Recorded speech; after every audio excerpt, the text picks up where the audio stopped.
ఈ love story ఎందుకులే అన్న లవ్ స్టోరీలు కాదు, మీరు అఫీషియల్గా పెట్టారు. ఏం పెట్టిన అఫీషియల్గా తెలుసు కదా జనాలందరికీ. ఏం తెలుసు అన్న? ప్రియా లేదు ఇప్పుడు ఈషా ఏమైంది? ఏం కాలేదు. బ్రేకప్ కలిసి ఉన్నారా? లేదు ఏంటి అన్న అది అదొక ప్రోగ్రామ్ అన్న. ప్రోగ్రాంలో వాళ్ళు చెప్పి మేము చేయి ఇప్పుడు సుధీర్ రేష్మి లవర్స్ అని నమ్ముతాను కాదు కదా, అట్లనే ఏం తను లవర్స్ ఏం కాదు, జస్ట్ ప్రోగ్రామ్ వరకు. నువ్వు నవ్వకన్నా. యాక్చువల్లీ తను చాలా మంచి అమ్మాయి ఆ విషయంలో, చాలా అంటే చాలా మంచిది. మనమే వేస్ట్ కాలం కాబట్టి తను ఇప్పుడు హ్యాపీగా. మరి ఆ రూమర్స్ అన్నీ తప్ప, మీరు రిలేషన్ అని ఇవన్నీ లవర్స్ తర్వాత బ్రేకప్ అయిందని అంత చెప్పి నవ్వుతున్నావు.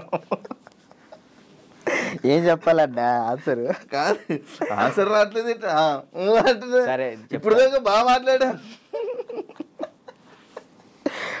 చెప్పలే. తనకి ఇప్పుడు మంచి లైఫ్ ఉంది, తను హ్యాపీగా ఉంది. మనం మాట్లాడి ఎందుకని చెప్పేసి అలా. ఓకే, ఆ టాపిక్ మేము ఎందుకు డిస్టర్బెన్స్. ఓకే, అప్పట్లో అక్షయఖాన్ అని ఫుల్ ఇది పెట్టారు. అవును, దాని తర్వాత ఇది వచ్చింది. ఇప్పుడు అక్షయ్ నువ్వు ఇప్పుడు టచ్లో ఉన్నారా? మొన్న ఛాంపియన్స్లో అనుకుంటా కదా మళ్ళీ మీరిద్దరు కలిసి డ్యాన్స్ చేసింది అదేనా? ఛాంపియన్స్ అప్పుడు కలిసి ఉన్నారా ఇప్పుడు మీరంతా? నార్మల్ కలుస్తూ ఉంటాం అన్న. ఇప్పుడు వాళ్ళ ఇంటికి వెళ్తూ ఉంటాం అప్పుడప్పుడు. చెప్తున్నా కదా, అప్పుడు స్టార్టింగ్ అంటే ఇక తనే అసలు ఇటున్నా కానీ అటు వెళ్ళిపోయేవాళ్ళు. కాదు, ఇన్స్టాలో అందరిని అన్ఫాలో ఎందుకు కొట్టు? ఎప్పుడన్నా ఇన్స్టాలో మొత్తం అందరినీ, మీ ఫ్రెండ్స్ వాళ్ళు వీళ్ళు అని కాకుండా అందరిని అన్ఫాలో ఎందుకు కొట్టేసావు? ఎప్పుడన్నా రీసెంట్గానా? ఏ పిచ్చిలు వేసింది ఒక్కొక్కసారి. అంటే ఒక్కరిని ఇంట్లో కూర్చున్నా అంటే ఏంది, నాకు ఎవరు మెసేజ్ చేయట్లేదు ఏంటి, ఫేమ్ అయిపోయింది వదిలేసారు ఏంటి అందరని తెక్కులేసి మొత్తం అందరిని అన్ఫాలో కొట్టేసిన. మొన్న ఆ టాపిక్ కూడా నాకు ఎలా వచ్చిందంటే, ఎవరు ఫోన్ చేసి రాజు ఏంటి అందరిని అన్ఫాలో కొట్టాడు అని అన్నారు. ఎందుకు అన్ఫాలో కొట్టాడంటే ఏమైందో ఏంటో తెలీదు, మీ మధ్య ఏదో డిప్రెషన్లో ఉండి ఏమైంది అందుకే అందరిని అన్ఫాలో కొట్టేశాడని టాకు. అదే అసలు డిప్రెషన్లోకి వెళ్ళారు, అది మాత్రం నిజం. ఎందుకు ఇదే ఏం చేయాలో అర్థం కావట్లే. ఇప్పుడు ఒకటి వచ్చింది అనుకున్నా, దాని మీద గట్టిగా నుంచుంటా. ఇక్కడ ఏంటంటే నాకు ఇటు వెళ్ళాలో అర్థం కావట్లేదు. ఇప్పుడు కొరియోగ్రాఫింగ్ చేయాలంటే కొరియోగ్రాఫర్ కార్డు ఉంటేనే కొరియోగ్రాఫింగ్ చేస్తాను. ఇటేమో సినిమాలు వస్తున్నాయి, సాంగ్లు వస్తున్నాయి. ఇది అంటే ఛాన్స్ వచ్చింది, నేను ఎట్లా వదులుకోవాలో అర్థం కావట్లేదు, వదులుకోలేకపోతున్నా. యాక్టింగ్ అంటే నార్మల్గా యాక్టింగ్ మీద అంత బేస్ కాదు కదా, మన ఓన్లీ డ్యాన్స్ బేస్ మీద కదా. డ్యాన్స్ బేస్ మీద నేను ఇప్పుడు ఏం చేయాలా అని ఒక 24 గంటలు డ్యాన్స్ క్లాస్లో ఉండేవాడిని. ఒకేసారి ఇంట్లో కూర్చుంటే నాకు డిప్రెషన్లో వెళ్ళిపోయిన. డ్యాన్స్ చేయట్లేదు ఏందని నేను డాన్స్ చేయట్లేదు ఏంటి, నేను డాన్స్ చేయాలని వస్తే బాగుండు అని ఒక డిప్రెషన్లోకి వెళ్ళిపోయినా నేను.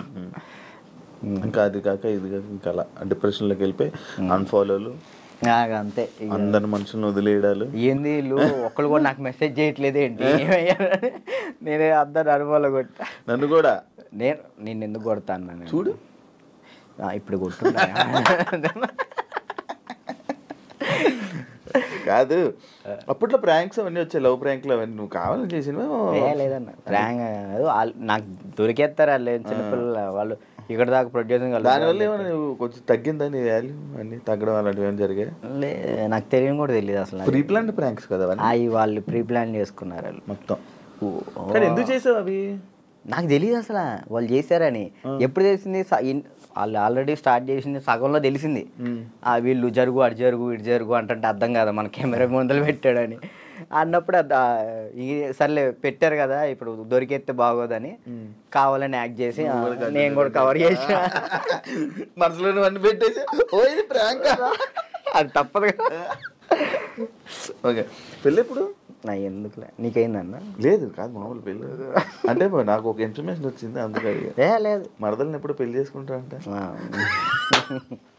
లేదన్న ఇప్పుడే లేదు, మనకి ఇంకా టైం ఉంది. ముందు నాకేంటంటే మెయిన్ గోల్ సెట్ అవ్వాలి.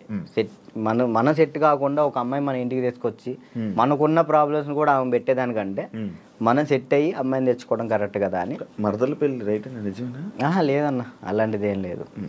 మా మమ్మీ ఇప్పుడు ఫ్యామిలీ వాళ్ళు ఇప్పుడు ఎలాగని మమ్మీ వాళ్ళు అనుకుంటారు కదా, ఏమికి ఇచ్చి చేద్దాం ఆమెకి ఇచ్చి చేద్దాం అని, అట్లా మా మరదలకి ఇచ్చి చేద్దాం అని మా మమ్మీ అనుకుంటుంది, అందరికీ చెప్పుకుంటుంది. అది లవ్ మ్యారేజ్ కాదన్న, అరేంజ్ చేసుకుంటా. అరేంజ్ చేసుకుంటా. ఎందుకు? లవ్ కమ్ అరేంజ్ చేసుకుంటా. అబ్బా బానే ఎవరున్నారు? లేదు ఇంకా చూసుకుంటున్నారు. నేను మెసేజ్ చేయమందామా? వద్దులేదు, ముందు సెట్ అవ్వాలి, ఆ తర్వాత సెట్. నీకు ఏదో ప్రాబ్లం ఉంది, అప్పుడప్పుడు పెయిన్ వస్తూ ప్రాబ్లం అవుతుంది, ఏంటది? నీకేమని చెప్తారన్న? అది ఎట్లా వచ్చిందని నాకు కూడా తెలియదు అన్న, చిన్నప్పటి నుంచి లేదు అది. లాక్డౌన్లో మనకి సడన్గా పెయిన్ వచ్చింది, కిమ్స్ హాస్పిటల్ తీసుకెళ్ళారు, 3 రోజులు ఉంచారు. 3 రోజులు ఎందుకు ఉంచారో తెలియలే.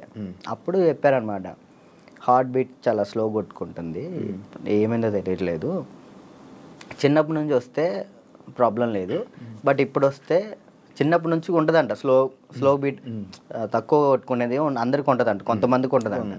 అది చిన్నప్పటి నుంచి ఉంటే ప్రాబ్లం లేదు, ఇప్పుడు వస్తే ప్రాబ్లం ఉంటుంది అని చెప్పేసి అన్న. కొన్ని ట్యాబ్లెట్లు ఇచ్చారు, అవి వాడాం, అప్పుడు రాలే. 1 year తర్వాత ఇప్పుడు ప్రెషర్ తీసుకుంటే అప్పుడు పెయిన్ వస్తుంది. రెస్ట్ తీసుకుంటావా? వెళ్ళి సైడ్కి వెళ్ళి రెస్ట్ తీసుకుంటావా? పడిపోతాను అక్కడ, ఆటోమేటిక్గా వాటర్ తాగితే సెట్ అవుతుంది. అప్పుడు కొంచెం వాటర్ తాగితే అప్పుడు సెట్ అవుతున్నా. సడన్గా పెయిన్ రావటం ఇప్పుడే మెంటల్ ప్రెషర్ తీసుకున్నప్పుడే. స్ట్రెస్ ఎక్కువైపోయి స్ట్రెస్ అయినప్పుడు ఇది మనకి షాక్ కుట్టింది కదా, షాక్ కుట్టినట్టు ఇలా అనిపించింది, అలా పడిపోతావు. ఒక 1/2 hour తర్వాత మళ్ళీ సెట్ అయిపోతావు. తగ్గిందా? సెట్ అయిందా? ఇప్పుడైతే మ్యాక్సిమం ఒక నెలలో ఒకసారి వస్తుంది, అప్పుడైతే వారానికి ఒకసారి వచ్చేది. మరి చెప్పలేదు ఎవరికి? ఎవరు నమ్ముతారండి, ఏ సొల్లు మాటలు చెప్తున్నావు అనుకుంటారు వాళ్ళు. అవి చెప్పుకొని ఏం చేస్తావు అని, అంతే, ఏం లేదు, ఇది మన ప్రాబ్లం కదా ఇది అని. రాజుని కొన్ని విషయాల్లో నెగిటివ్ చేశారు, ఎందుకు ఆ బ్యాడ్ నేమ్ వచ్చింది అమ్మాయిలని అదని? ఈ ఎంత బయట వాళ్ళు ఇష్టపడుతుంటే అంత పన్నోళ్ళు ఎక్కువ ఉన్నారు.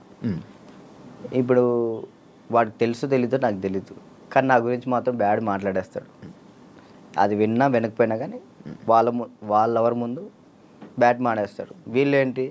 వీళ్ళు 10 మంది చెప్తారు, వాళ్ళు పోయి ఇంకో 10 మంది చెప్తారు, అట్లా ఒక్కొక్కరు. అప్పట్లో D10 టైంలో ఎన్టీఆర్ గారు అవార్డు తీసుకున్నావు కదా, మళ్ళీ ఎప్పుడైనా కలిసావా? మళ్ళీ అంటే ఆయనే గుర్తుపట్టి ఎయిర్పోర్ట్లో ఎన్టీఆర్ సార్ గుర్తుపట్టారు. నేను అసలు పిచ్చోనైనా ఆయన నన్ను గుర్తుపట్టం ఏంటంటే, ఏదో న్యూ ఇయర్ పార్టీకో ఇటు వెళ్తున్నారు, చాలా మంది వెళ్తున్నారు, రానా గారు, రాజమౌళి గారు, అనుష్క గారు, చాలా మంది వెళ్తున్నారు. అయితే నేను ఇట్లా మిర్రర్ దగ్గర స్పెట్స్, అప్పుడే ఎయిర్పోర్ట్ మనకి ఈవెంట్ ఉంటే నేను ఎయిర్పోర్ట్లో ఉన్నా, స్పెట్స్ చూసుకుంటూ ఉన్నా, గుర్తుపట్టారు, ఆయన రమ్మని అన్నారు. ఆ బాడీ గార్డ్స్ ఉంటారు కదా, వాళ్ళు వచ్చి రారా అన్నారు. అంటే ఎవరన్నా ఏందన్నా, ఆయన ఎంత ఎత్తున్నాడు, ఏదన్నా అంటే ఇట్లా అంటే పక్కకి తీసుకెళ్తే అక్కడ చూడంగానే ఎన్టీఆర్ సార్ ఉన్నారు. నేను అసలు చేదు వణికిపోయినాయి. అంటే అక్కడంటే డాన్స్ చేసే మూడ్లో ఉన్నాను కదన్న, అక్కడ ఎన్టీఆర్ సార్ ఉన్నారు, వాళ్ళు ఉన్నారు, వీళ్ళు అసలు ఆ మైండ్లో లేదు. ఇది కొట్టాలి, సంవత్సరం పాటు నేను కష్టపడిన, నా కింద మా మాస్టరు, నా స్టూడెంట్స్, మా ఊళ్ళో ఎంతమంది కష్టపడ్డారు, ఒక్కడి మీద ఆధారపడి ఉంది. అది 1 year కదా అప్పుడు షూట్? 1 year. అది అప్పుడు 1 year షూట్ కదా. ఇప్పుడు 6 months. 6 monthsలో అయిపోతుంది. అసలు నరకం అన్న, ప్రతి షెడ్యూల్కి ఖచ్చితంగా 1 year పాటు హాస్పిటల్లో ఉన్నాను నేను. దానికైతే అయితే అంత కష్టం ఉంది కదా. ఆ టైంలో మా ఎన్టీఆర్ సార్ని నేను ఊహించుకోలేదు. మా పక్కన ఎన్టీఆర్ సార్ ఉన్నారు, నా చేయబెట్టుకున్నారన్న థాట్లో లేను. ఈ ఎయిర్పోర్ట్లో సడన్గా నన్ను ఎన్టీఆర్ సార్ గడవగానే నాకు మొత్తం వణికిపోయినాయి. బాగున్నా, మంచి పొజిషన్కి వెళ్ళు, ఆల్ ది బెస్ట్ అని చెప్పేసి థ్యాంక్స్ అన్న. థ్యాంక్ యూ అన్న. ఆయనే పిలిచారు. హీరోలు ఇంకా ఎవరైనా గుర్తుపట్టి ఏమైనా కాంప్లిమెంట్స్ ఇచ్చిన రోజులు ఉన్నాయి? సుధీర్ బాబు గారు, హీరో సుధీర్ బాబు గారు రమ్మన్నారు, పర్సనల్గా అక్కడ మా ప్రాక్టీస్ చేయించాను.